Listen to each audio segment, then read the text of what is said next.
Contract issues and leadership changes. Records recently obtained by the I-Team now reveal why dozens of teachers and staff walked away. Tonight, we're uncovering how the district is taking that feedback and rebuilding trust.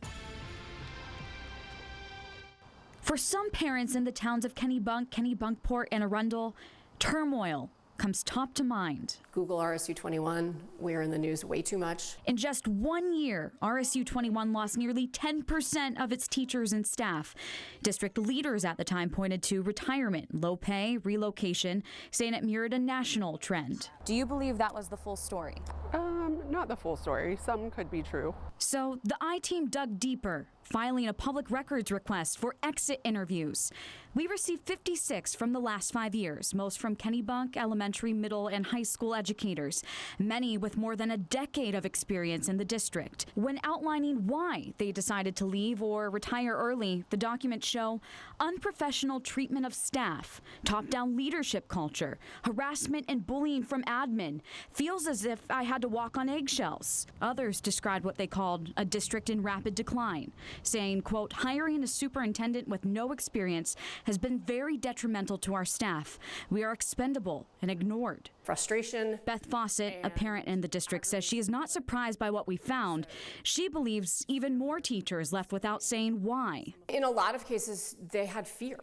Just fear to speak up, fear of retaliation. And I heard that more and more. And that's somehow how I ended up speaking up. She started being that voice at school board meetings last year. As one of those parents that was choosing to speak up at these meetings, what were you hoping would change? I mean, my hope was that we would get to a point where we would have a leader who would listen to us, who, you know, actually cared who their staff were, who their students were. We've had that in the past. This summer, the previous superintendent, Dr. Terry Cooper, stepped down after 5 years. In her resignation, she cited wanting to be closer to family down south. September 1st, RSU 21 welcomed Dr. Martin Grimm as its new head, who says he hadn't seen the survey responses. I mean, I had done some research on the district and everything that was going on, so like, you know, I was aware that there was some concerns, but no, I hadn't actually read the concerns. He says while the exit interviews offer lessons from the past, he's more focused on the staff who are still here. What's your plan to rebuild trust with staff, community, after a year where so many teachers walked away? We're listening.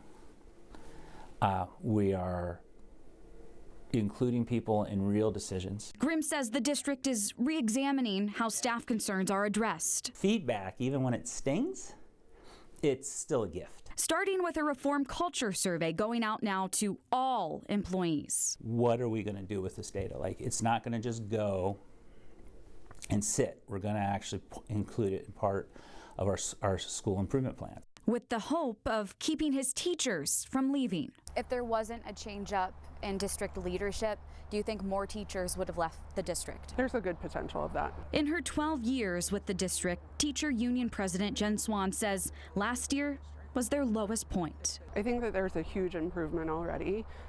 He's building the relationships, he's collaborating with us. Do you think any of the teachers who left, that there's potential now for them to come back? Oh, I absolutely think people would consider coming back. I know that there is at least one who had returned after leaving a couple years ago, so I do believe that there is potential that people will return again, because we're such an amazing district and we have wonderful colleagues, which is what keeps a lot of us here. We reached out to former Superintendent Dr. Terry Cooper about those exit interviews and asked her directly, how do you respond to teachers' claims that the district's culture became toxic during your tenure? As of tonight, we have not heard back. Cooper, meanwhile, remains on the payroll, receiving her full salary through mid-May of next year, as she, according to her separation agreement, will continue to provide transition support.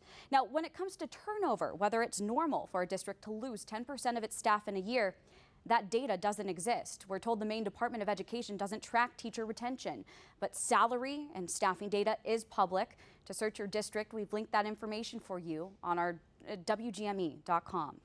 And don't forget our I-Team, always on your side, working to get answers that matter to you. If you have a story you would like us to investigate, just call the I-Team tip line at 228-7713 or email tips@WGME.com. We look forward to hearing from you.